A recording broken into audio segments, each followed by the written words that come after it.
Walang ibang hiling, walang ibang hangad, kundi sa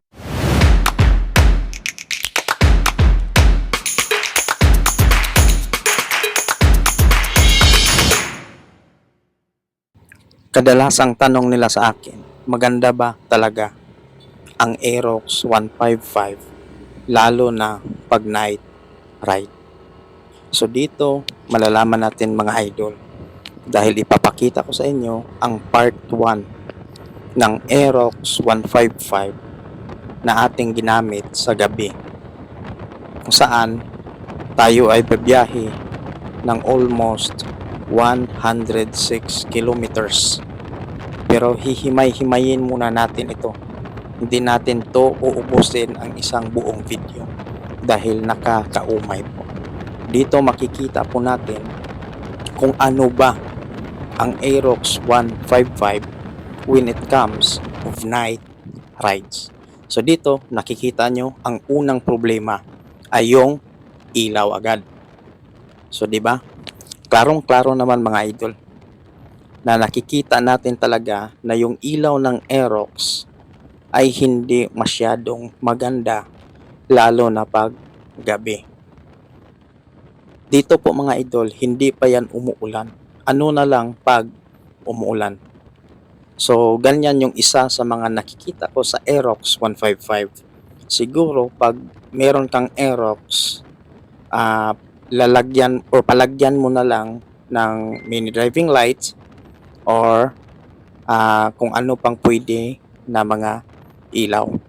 So yan yung una sigurong gagawin natin mga idol. So pangalawa, when it comes of riding comfort ay napakaganda talaga mga idol. Yung Aerox 155 kasi magandang upuan at saka basta pag long ride yung usapan, napakaganda niyang dalhin. So ito kasing Aerox na 155, sa kaibigan ko ito, hiniram ko lang para magawa natin ang video kung ano ba siya talaga kapag night rides. Kasi yan yung mga sinasabi ko kanina, yan yung sa mga palagi kong natatanggap na mga message na i-review ko din yung Aerox 155 kapag gabi ang biyahe. So ito na yon mga idol ang sagot ng inyong mga katanungan. So yung suspension ng Aerox 155, okay naman siya mga idol. Iwan ko lang baka nanibago lang ako. Kasi medyo masakit sa ano bang tawag doon? Balikawang. Kung sa Bisaya pa sa hawak ba. So doon. Kasi siguro dalawa yung shock niya or basta nanibago lang siguro ako. Basta yung ano niya, yung lakas, ramdam mo naman. Pumapalo naman siya ng almost more than 100. Pero dito kasi gabi, so ayokong sumimplang. So kaya yung mga takbo ko dito, mga almost 100, 110, mga ganun lang pag straight yung dinadaanan natin. So pangatlong mga obserbasyon ko dito sa Aerox 155, medyo matakaw sa tinatawag na gasolina. So iwan ko lang sa iba dyan, baka iba tong consume ng Aerox na nadala ko ngayon. So basta yan yung isa sa mga napansin ko na medyo matakaw siya talaga. In 106 kilometers, parang gumasta ako ng 600 to 700 ata. So yung takbuhan ko is mga ano na lang, basta hindi siya bababa sa 90. So siguro ganun talaga pag medyo malakas yung piga mo at yung takbo mo, kakain talaga din po siya ng gasolina. So yan po yung isa sa mga na-experience ko. So mga idol, sa mga pagdumaan to sa inyong mga YouTube channel, huwag naman kalimutang mag-subscribe, like, and share. If okay naman, pwede din kayo makapagbili ng tinatawag na comment sa comment section. So kung ano pang pwede nating i-improve sa ating pag vlog. So ito yung isa sa mga nakita natin mga idol sa Aerox 155.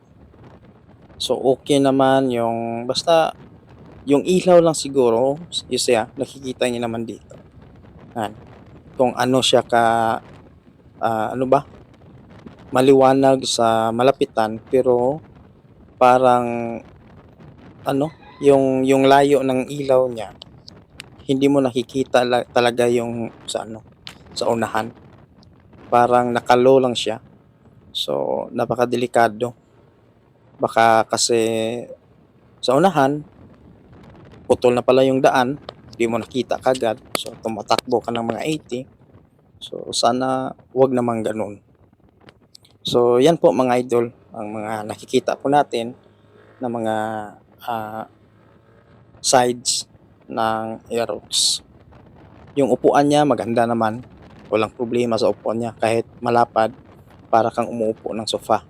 So yun yung isa sa mga maganda din sa Aerox, no?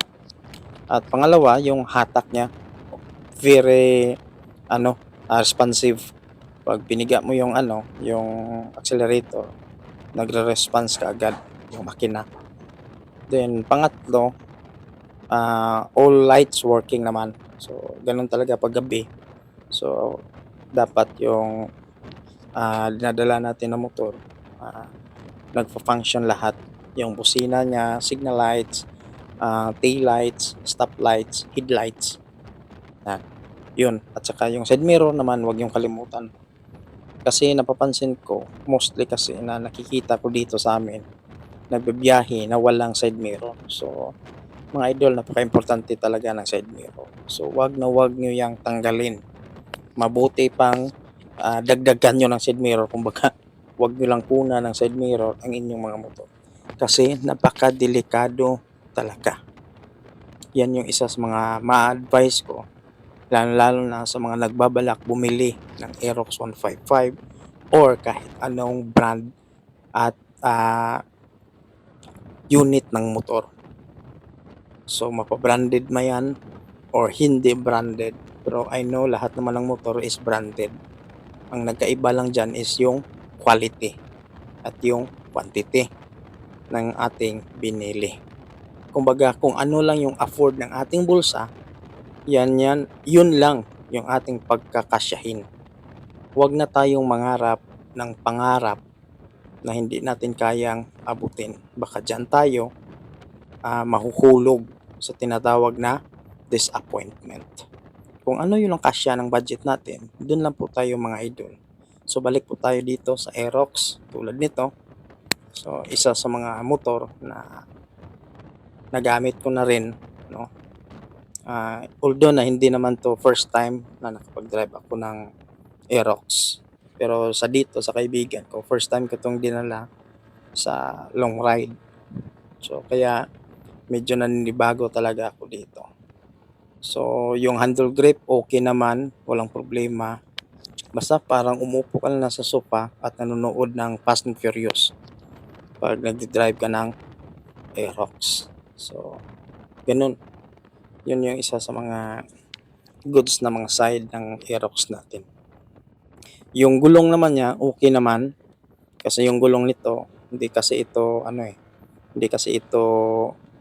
gamit talaga na motor. Kaya yung gulong nito, okay pa. Walang ano pa. Kumbaga, hindi pa napupudpud. Maganda pa yung kapit niya sa highway. So, yun mga idol, ang isa sa mga nakita natin dito sa Aerox. So pag meron pa kayong mga suggestion, pwede nyo din yan iwan sa comment section natin. At kung meron pa kayong gustong idagdag, open naman po to mga idol. So yan lang po mga idol ang gusto kong ipaabot sa inyo. Enjoy for watching. At huwag kalimutan po mga idol, mag-subscribe, like, and comment. Kung nagustuhan nyo yung video natin, pwede nyo din yang share. So magandang araw sa inyong lahat at magandang gabi po sa lahat. At lalong-lalo na, salamat po sa lahat ng mga nag-subscribe ng ating YouTube channel. So sana madami pa na maabutan nitong ating YouTube channel at marami pang makapag-subscribe. So maraming salamat po mga idol. Goodbye!